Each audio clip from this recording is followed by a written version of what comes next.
Miało nie być nowych wojen, miała być tańsza benzyna. I właśnie tutaj Donald Trump ma największy problem, bo wojna z Iranem uderza dokładnie w te dwie obietnice naraz. Trump mówi o rozmowach, Iran odpowiada, że żadnych rozmów nie ma, a w USA rosną ceny paliw. Ten odcinek to historia polityka, który ma ogromny problem. Nie chodzi o to, jak wygrać wojnę z Iranem, ale jak wyjść z niej z twarzą. Jest czwartek, 26 marca 2026 roku. Wojciech Cegielski, zapraszam na podcast Świat. Wyjaśniamy. Na podcast Świat zaprasza Wojciech Cegielski, korespondent zagraniczny Polskiego Radia. Zacznijmy od tego, co się wydarzyło w ostatnich dniach, potem zobaczymy, dlaczego ta wojna uderza dokładnie w dwie najważniejsze obietnice Trumpa. Później dojdziemy do sedna, czyli do tego, czy Trump ma dziś jakikolwiek dobry ruch. Bo kilka ma, ale pytanie, czy nie są zbyt kosztowne. I na końcu, co to zmienia dla Polski, dla świata i dla ciebie. W skrócie, wygląda to tak. 22 marca Trump zagroził Iranowi uderzeniem w elektrownię i dał 48 godzin na odblokowanie cieśniny Ormus. 24 marca odłożył o 5 dni plan ataku na irańską energetykę. Równolegle USA wzmacniają region dodatkowymi siłami. Trump mówi o rozmowach, Iran mówi, że żadnych rozmów nie ma, a Trump co najwyżej negocjuje sam ze sobą. A w USA rosną ceny paliw i spada poparcie dla działań wojennych. Najprościej, na papierze mamy język dyplomacji, w praktyce mamy deadline, wojsko i coraz droższą benzynę. I to już nie jest tylko historia o Bliskim Wschodzie, to jest historia o tym, czy Trump naprawdę jeszcze panuje nad własnym konfliktem. Bohaterem zbiorowym tego odcinka nie jest Pentagon, nie jest nim też Teheran. Bohaterem jest zwykły wyborca w USA, który może nie znać geografii cieśniny Ormus, ale zna cenę paliwa przy dystrybutorze, bo Trump wracał do władzy z prostą obietnicą.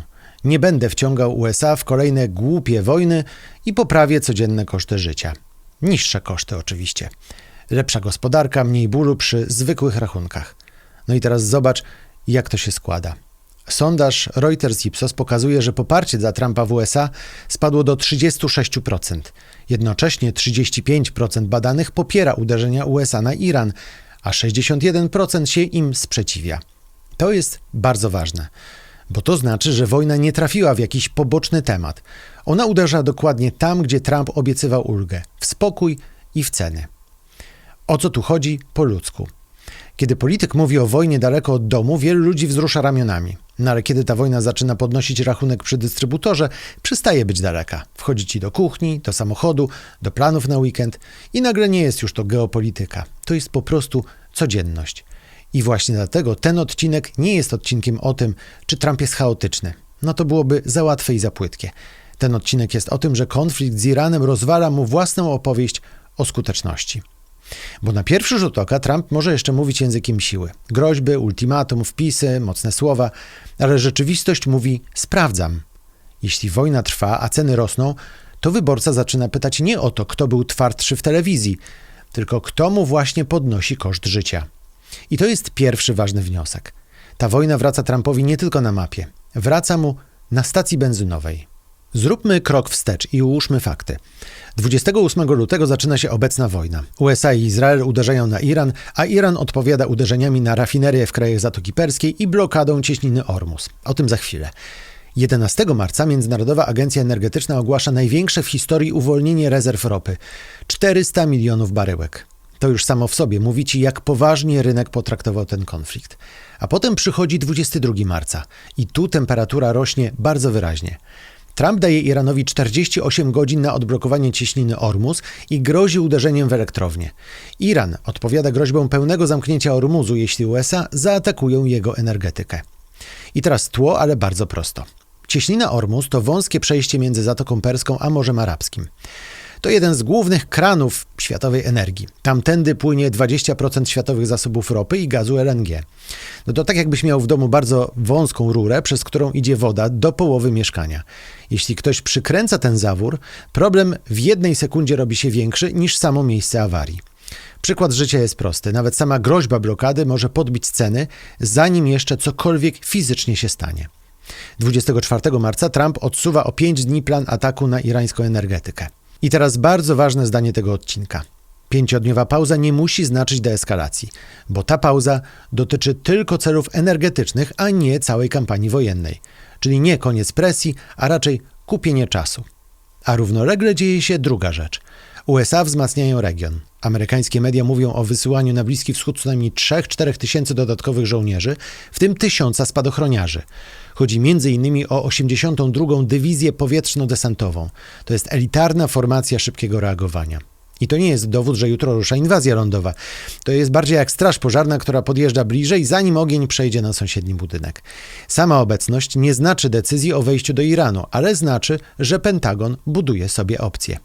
I teraz zwrot numer 2. Na ekranie widzisz 2 ruchy, które się gryzą. Z jednej strony rozmowy, z drugiej strony posiłki, deadline i otwarte opcje wojskowe. To nie wygląda jak pokój. To wygląda jak zawieszenie między pokojem a kolejnym ciosem. 25 marca Trump znowu mówi o rozmowach z, tu cytat, właściwymi ludźmi. Iran odpowiada, nie ma żadnych rozmów z USA. Media opisują pośredników jako Pakistan, Turcję, Egipt i część państw Zatoki, ale bez potwierdzenia bezpośrednich rozmów USA z Iranem. Wiemy więc jedno, kanały pośrednie istnieją. Nie wiemy jeszcze, czy w ogóle istnieje twardy, bezpośredni kanał, który może domknąć ten konflikt. Co to zmienia? No to zmienia wszystko, bo sam komunikat "rozmawiamy" nie kończy wojny, jeśli druga strona publicznie mówi, że żadnych rozmów nie prowadzi. I jest jeszcze drugi ważny wniosek. Trump kupił sobie czas, ale nie kupił sobie jeszcze wyjścia. No dobrze, to teraz sedno. Jeśli masz zapamiętać jedną rzecz z tego odcinka, to właśnie tę. Trump nie ma dziś jednego dobrego ruchu, ma tylko ruchy mniej albo bardziej drogie. Można to ułożyć w 4 opcje. I to nie jest oczywiście oficjalny plan Białego Domu, to jest po prostu najuczciwsza mapa obecnej sytuacji. Opcja pierwsza – rozmawiać. Brzmi najlepiej. Problem w tym, że Iran publicznie zaprzecza realnym rozmowom z USA, czyli politycznie Trump mówi o czymś, czego druga strona mu nie potwierdza. No to osłabia oczywiście wiarygodność jeszcze zanim cokolwiek podpiszesz. Opcja druga – ogłosić sukces i zamknąć sprawę. Powiedzieć, osiągnęliśmy cel, pokazaliśmy siłę, wracamy do domu. Tyle, że nie tak szybko. Iran nadal ma dźwignię w postaci cieśniny Ormus, a status jego zapasu wysoko wzbogaconego uranu nie jest do końca wyjaśniony.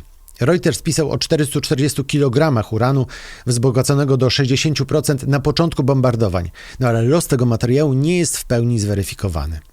I znowu, po prostu, uran wzbogacony do 60% to materiał dużo dalej niż potrzebny zwykłej energetyce cywilnej. Po ludzku to już nie jest mąka w kuchni, tylko ciasto prawie gotowe do pieca. Przykład z życia jest prosty. Jeśli nie wiesz, gdzie dokładnie jest ten materiał i co się z nim dzieje, sama deklaracja, misja wykonana nie zamyka jeszcze problemu. Opcja trzecia. Przeciągać konflikt. Nie iść w pełną eskalację, ale też nie zamykać wojny. Utrzymywać presję, trzymać wojsko w regionie, liczyć, że druga strona zmięknie. To może wyglądać bezpieczniej niż wielki skok, ale ma swoją cenę, a konkretnie cenę paliw. Także zmęczenie społeczne, spadek poparcia i obraz prezydenta, który niby kontroluje sytuację, a jednak nie potrafi jej domknąć. No i pamiętaj, że jesienią w Stanach są wybory połówkowe. Jeśli na stacjach benzynowych w Ameryce nadal będzie drogo, to demokraci mogą w tych wyborach przejąć kontrolę w Kongresie i zablokować ruchy prezydenta Trumpa. Opcja czwarta – eskalować, uderzyć mocniej, w energetykę, może szerzej. Może z większą presją na fizyczne zdolności Iranu.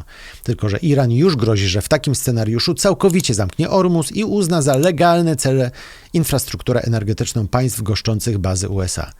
Tu ryzyko wchodzi już poza relacje USA-Iran. Wchodzi na rynek energii, do państw Zatoki, które już i tak oberwały, do żeglugi, do gospodarki światowej. I tu jest haczyk. Każda z tych dróg jest zła na swój sposób. Rozmowy są kruche. Wyjście grozi upokorzeniem. Trwanie boli politycznie. Eskalacja może rozszerzyć wojnę. Brzmi jak z filmu, no ale to jest prawdziwe.